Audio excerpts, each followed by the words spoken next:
What's up YouTube, it's Sean with Plus Money Media, back here with another fight breakdown video.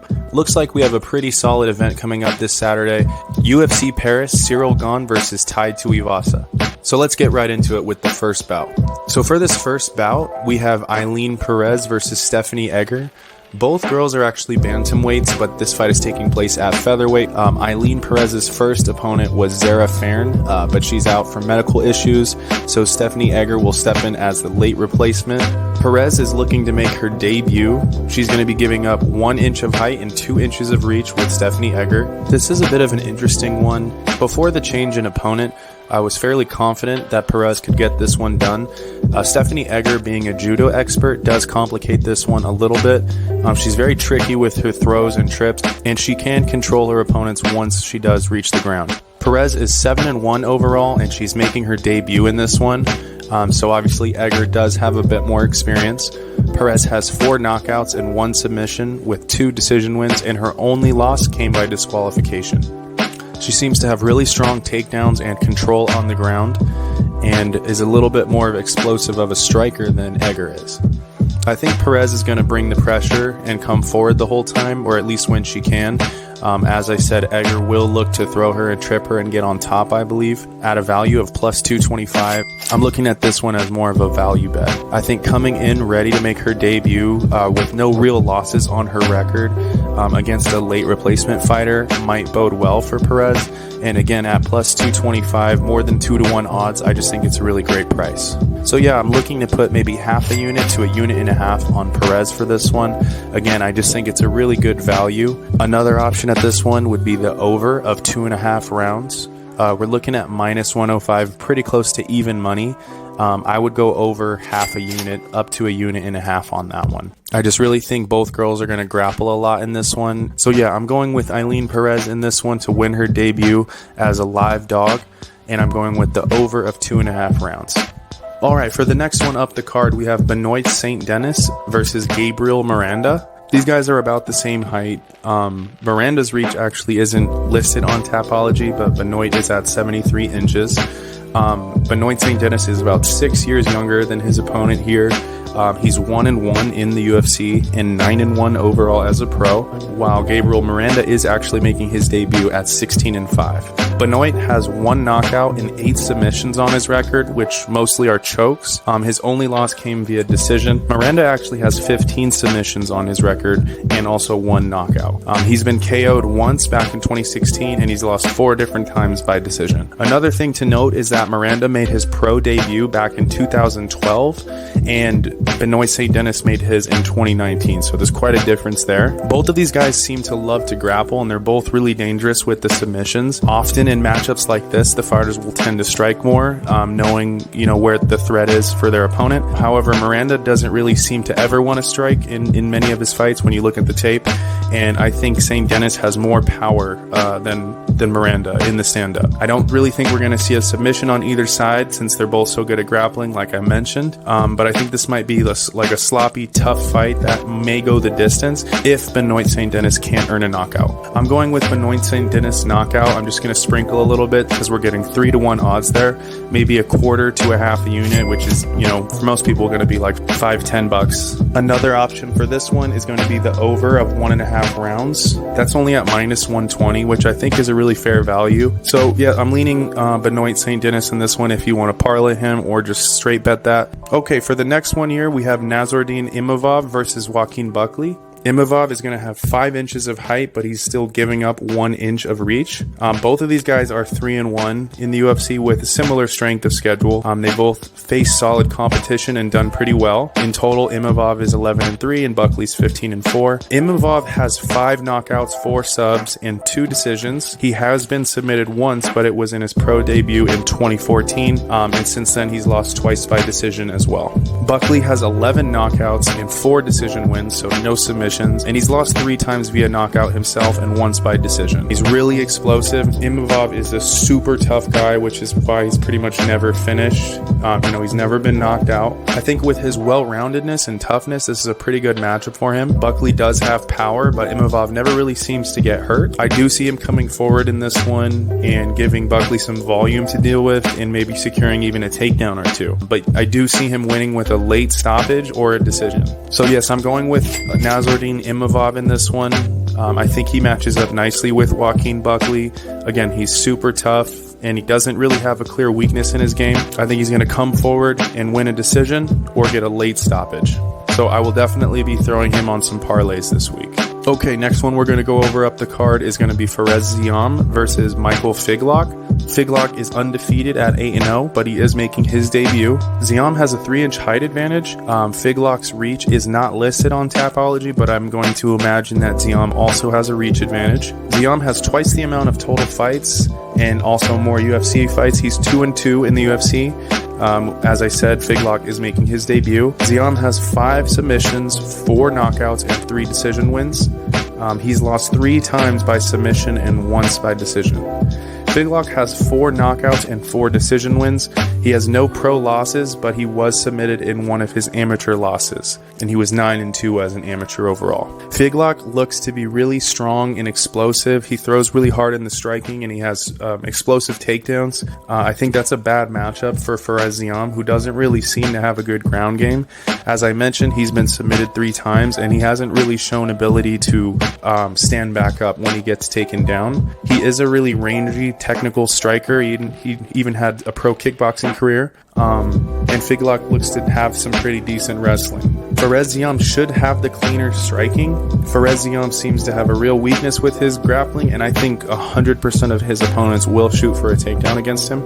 I think this is going to be a tough matchup for Ziam. I'm pretty high on him overall as a fighter, but from what we've seen, this is just looking like a tough matchup for him. I'm going with Figlak in this one as a 2-1 favorite. I think he can win in a variety of different ways. And I'm also going to place a prop bet for this one not to go the distance at plus 190. I'm going to put maybe half a unit to 3/4 of a unit on that one. So on this one, we're parlaying Figlak at 2-1, or of course you can just do it as a straight bet, but I'm going to parlay him on some. And I'm also placing the prop bet that this will not go the distance at plus 190. Again, maybe for half to 3/4 of a unit. Alright, for this next matchup, we have Dustin Stoltzfus versus Abusipion Magomedov. Magomedov has a 2-inch height advantage and a 3-inch reach advantage. Magomedov has 11 more pro fights than Dustin, but none of which have taken place in the UFC, so this will be his debut. Dustin is 1-3 in the UFC, albeit against some strong competition. He has a tendency to want to wrestle more. He doesn't really have significant knockout power or a threatening submission game. And he has 2 losses by submission, 2 by decision. Magomedov has 13 knockouts and 6 submissions, and his last 2 wins were by submission. He looks to be a really strong wrestler in his own right, with some highlights in some of his tape showing slams and clean double leg entries. He also seems to be a much more fluid and smooth striker than Dustin, with actual power and speed. He seems to be a little bit faster than Dustin in the striking and have a little bit more power as well. I don't really think Dustin has panned out or been exactly what Dana and everyone has thought he was going to be after his slam win in the Contender Series. I do think he matches up poorly with Magomedov. Sharp Money has also followed this. People have been betting on Magomedov. His price has increased.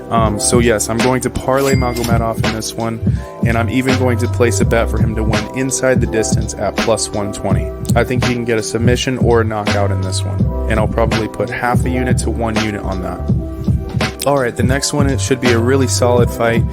Charles Jourdain versus Nathaniel Wood. Both of these guys are fan favorites and usually bring it. Jourdain has 3 inches of height and reach is about even. Jourdain is 4-3-1 in the UFC, 13-5-1 overall. Wood is 5-2 in the UFC and 18-5 overall. They have faced similar competition.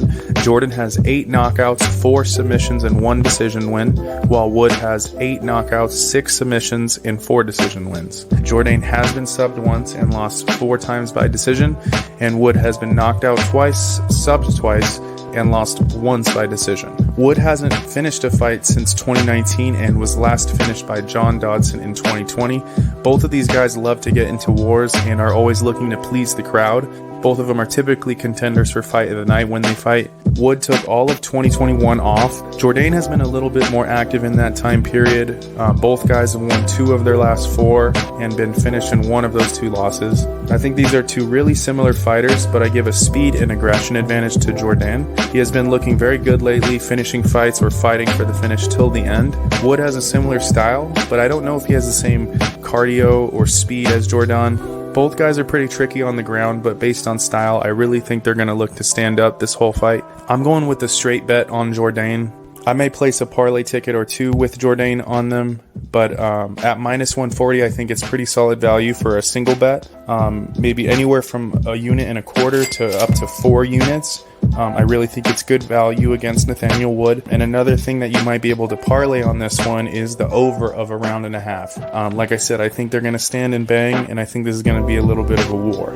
Okay, next one up the card is Nasrat Haqparast versus John Makdessi. Haqparast has 2 inches of height and 4 inches of reach on Makdessi. He is more than 10 years younger than Makdessi as well, which is usually a strong predictor for how the fight is going to go. Of course, we're not going to base our decision solely on this, but it is a very strong variable. Nasrat is 13-5 overall, 5-4 in the UFC. Makdessi is 18-7, 11-7 in the UFC. Makdessi has fought once per year since 2016, where he fought twice, and Haqparast has been a lot more active. Makdessi has had a tough time against some of the bigger names. Most of his UFC wins were against weaker competition than Haqparast has been facing recently. Makdessi has had quite a long career in the UFC, which I do think is winding down. I think this is a fight that is meant for Nasrat to get back on track after a few losses against big names. I see both of these guys looking to strike as they usually choose to do. It should be a little bit of a stand-up war, and I will give that advantage to Nasrat. He should have a better chin than Makdessi, and I know he has good speed and strong boxing. So I'm going with Nasrat in this one at minus 220 at a little more than 2-1 odds. I'll probably throw it on a few parlays. And again, this is another one that you can bet the over of a round and a half and throw it on a few parlays as well. Okay, for this next one, we have Alessio Di Chirico versus Roman Kopylov. These guys are about the same height. There's a 1-inch reach advantage for Kopylov, similar age as well. Di Chirico is 13-6 overall, 4-6 just in the UFC. Kopylov is 8-2, 0-2 in the UFC, so he has not won in the UFC yet. Kopylov has only fought twice since December of 2018, which is not very active. Kopylov's only losses were his last 2 fights, so he was undefeated before that. Di Chirico has lost 4 of his last 5, so both guys are coming off slight downswings. Kopylov has 7 knockouts and 1 decision win. He's been submitted, and he's lost once by decision. Di Chirico has 6 knockouts, 4 submissions, and 3 decisions. He's been KO'd once himself, submitted once, and he's lost 4 times by decision. Kopylov seems to have a lot more power in his strikes. Di Chirico appears to be the more well-rounded guy. Looking at strength of schedule, it would appear that Di Chirico has fought at least slightly tougher opponents thus far. Kopylov has not won in the UFC yet, and Di Chirico is a tough opponent with some solid wins. It should be a good fight, but I think Di Chirico at minus 120 is a really fair price. I would go anywhere from over a unit to maybe 3 units. Alright, on to the co-main event for this one, which I think is a really solid matchup. We have Robert Whittaker versus Marvin Vettori. Both of these guys are atop the middleweight division. These two are the same height. Marvin has half an inch reach on Rob. Rob has more total fights, more UFC fights, more events higher up the card, like main and co-main events, so more 5-rounders. Rob is 23-6, while going 14-4 in the UFC. Marvin is 18-4-1, 8-3-1 in the UFC. Marvin has 2 knockouts, 9 submissions, and 7 decisions. All 4 of his losses came by decision, so he's never been finished. Rob has 11 knockouts, 5 submissions, and 9 decision wins. He's been knocked out twice by Izzy and Wonderboy. He's been submitted once, and he's lost 3 decisions. I think Marvin is going to look to wrestle in this one, or at least clinch with Rob and hold him up against the fence. It's how he fought Paulo Costa and how he tried to fight Israel Adesanya. I expect Rob to be the quicker, more fluid striker in this one. Marvin is stronger, so that's another reason that he's going to want to clinch and hold him up against the fence and wrestle. And I think Rob is going to try to keep his distance and pick him apart. I'm going to go with Rob in this one. I just think he's at least 1 or 2 levels above Marvin, especially in the striking. Even if you look at his fights against Israel, even if you think Israel won, I think that Robert did much better than Marvin Vettori did against Izzy. I just think he'll be able to pick Marvin Vettori apart and frustrate him in this one. I think he's going to defend the takedown and land a lot more shots, and he's going to win a decision. I'm going to throw Rob Whittaker on parlays, and I'm also going to parlay the over of 1.5 rounds. I don't see a world where Rob gets finished by Marvin whatsoever, and I really don't see Rob getting a knockout or a stoppage here either. So I think this one will go the full distance, and Rob will win a decision. Alright, finally for our main event for UFC Paris, Cyril Gane versus Tai Tuivasa. I think this is a really interesting matchup. This one might also be a number 1 contender fight.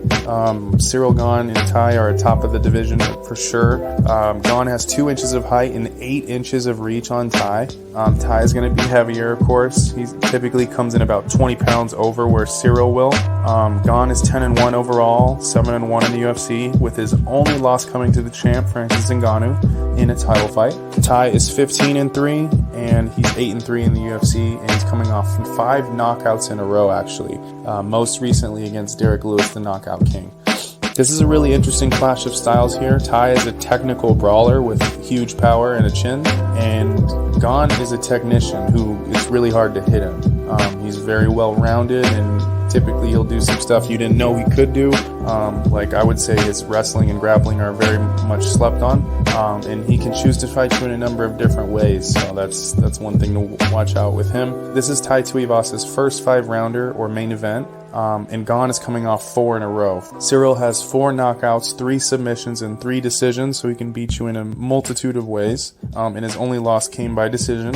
Tai has 14 knockouts and only 1 decision, which came back in 2019 against Orlovsky. Tai has lost once by knockout, once by sub, and once by decision. Tuivasa, by any knockout, submission, or disqualification, is actually 6-1 odds, which I think is crazy value with his power. A guy with his level of knockout power at 6-1 odds, I'm definitely going to sprinkle that. And on the flip side, to hedge this one, I'm going to go with Gane on points or by decision at plus 215. At 6-1 odds and over 2-1 odds for these 2 picks, if either one of these hit, I will have a profit on this one. I think Tai Tuivasa is going to win in the first 3 rounds by knockout, or Gane will win by decision. So that's it for UFC Paris breakdown. Those are the picks this week. I'm going to try to stay more consistent with these actual video breakdowns for the weekly fights, including Dana White Contender Series. We actually had a really solid week this week for Contender Series. But until next time, good luck on your wagers this weekend. Let's have another winning weekend, and I'll catch you guys next time.